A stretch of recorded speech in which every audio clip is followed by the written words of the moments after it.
आप सभी को नमस्कार। पांचवें बार बजट पेश की आदरणीय निर्मला सीतारमण जी और आदरणीय मैम के द्वारा जो बजट पेश किया गया उस समय जब 2019 में बजट पेश कर रही थी तो बाल काले थे, अब बाल वाइट हो चुके हैं। ये बता रहा है कि विकासशील में कितना विकास हुआ है कि अब काले से वाइट हो गए। ये बात इसलिए कहा जा रहा है कि इस बजट का पता ही नहीं चला कि इस बजट में किसको क्या मिला और किसको क्या नहीं मिला।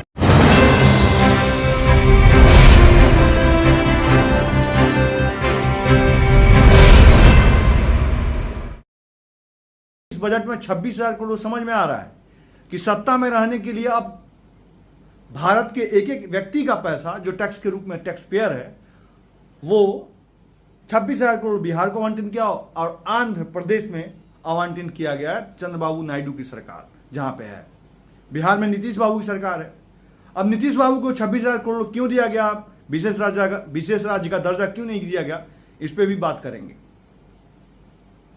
जानते थे कि उत्तर प्रदेश में बाबा की सरकार है, जैसे अपराधियों को मारने के लिए बाबा की सत्ता में रहने के लिए अब लोग पैसा आवंटित कर रहे हैं कि आपको इतना करोड़ दे रहे हैं, शांत रहिएगा, कहीं पलट मत जाइएगा या पलटा मत दीजिएगा।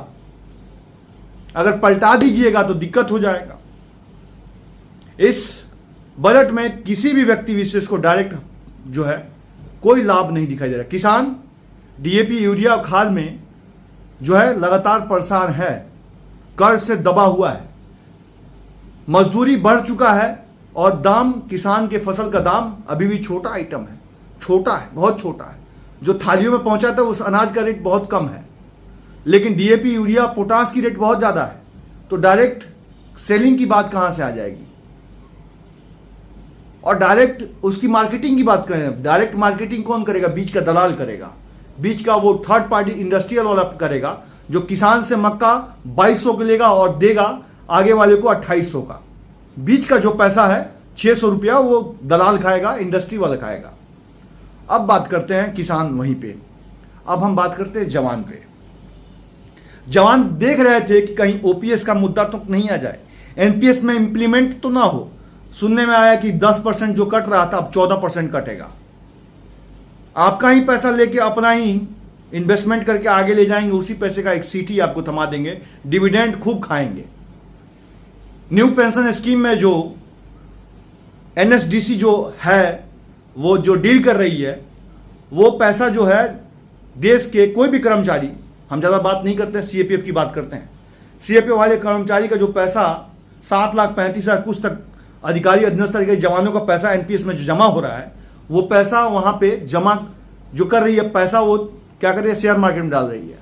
शेयर मार्केट से जो बढ़ रहा है वो एज ए जो शेयर जो कंपनी प्रॉफिट कर रही है वो बढ़ रहा है, बाकी उसका डिविडेंड एनएसडीसी मजा मार के खा रही है मलाई। ये बात रिसर्च के बाद निकल के आया है और ये बात पूरे देश के लोगों को पता नहीं था, क्योंकि तह तक जाने पर रिसर्च जब कीजिएगा तो धीरे धीरे निकल के आएगा। सेम वैसे ही बजट में किसी भी जवान के प्रोटेक्शन, जवानों के लास्ट में रिटायरमेंट के बाद क्या अस्तित्व में आएंगे कि नहीं, अर्धसैनिक बल का क्या ग्रोथ होगा, कैसे वेपन्स, वही पुराने जो वेपन्स हैं आज भी वही इस्तेमाल हो रहे हैं, तमाम चीज़ों को चेंज नहीं किया गया। तमाम चीज़ वही है जो जिसको नहीं होना चाहिए था। अभी भी अर्धसैनिक बल में सर्विलांस नहीं है। सर्विलांस का बहुत जरूरी हो चुका है। अर्धसैनिक बल में सर्विलांस होना चाहिए, सर्विलांस की पूरी टीम होनी चाहिए, आईटी सेल होना चाहिए। आईटी सेल तो है, लेकिन अब जो है साइबर के अपराध को रोकने के लिए कोई भी जो है आपके सर्विलांस टीम नहीं है। क्या सर्विलांस को आवश्यकता है कि नहीं है, लेकिन इसकी आवश्यकता होने के बावजूद भी इसको बैठाया नहीं जा रहा है। क्या इंप्लीमेंट हुआ, क्या बदला या नहीं बदला, इसकी बात तो बहुत दूर की बात है। ऐसे ही बजट में कुछ देखने को नहीं मिला। किसान ये सोच रहा है बजट इतना करोड़, अब कंपोस्ट पे बात होगी, आपको जो है ग्रीन एनर्जी पे बात होगी और डेवलपमेंट की बात होगी।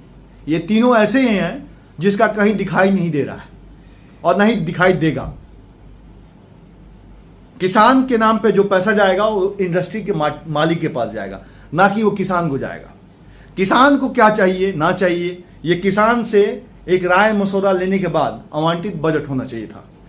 जवानों को क्या चाहिए क्या नहीं चाहिए, उसमें गृह मंत्रालय के जो सीएपीएफ सेल है या सीपीएफ के जो अधिकारी हैं, जो बड़े अधिकारी हैं, उनकी एक बोर्ड मीटिंग करके बैठाना चाहिए था, तब बजट आवंटित करना चाहिए कि आपकी आवश्यकता क्या है, आदमी को क्या आवश्यकता है उसकी बजट उस हिसाब से आवंटित करना चाहिए था, सबके हिसाब से बजट बांटना चाहिए था, उनकी एक अलग अलग मीटिंग बैठा के बजट आवंटित किया, कितनी धनराशि है उसके हिसाब से करना चाहिए था।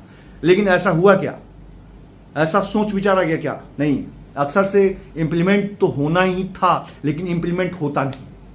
ये बात इसलिए कह रहे हैं कि जब किसकी क्या आवश्यकता है उस चीज़ को ध्यान में रख कर अगर बजट आवंटित किया जाए तो बहुत ज़्यादा उसका जो है एक बहुत अलग मैसेज आएगा और वो चीज़ें ग्रोथ करेगी। लेकिन ऐसा होता नहीं। अक्सर बातें तो बहुत होती है लेकिन काम जमी पे दिखाई नहीं देती।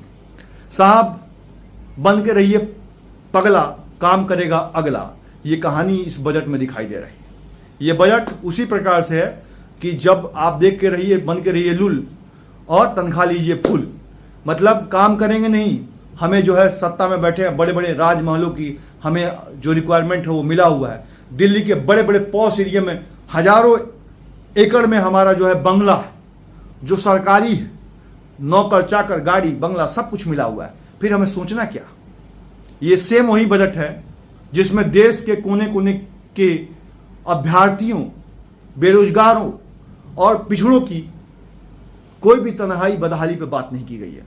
शिक्षा, स्वास्थ्य की लचर व्यवस्था आप देख सकते हैं, साथ में आप बेरोजगारी दर देखिए भारत की क्या स्थिति है।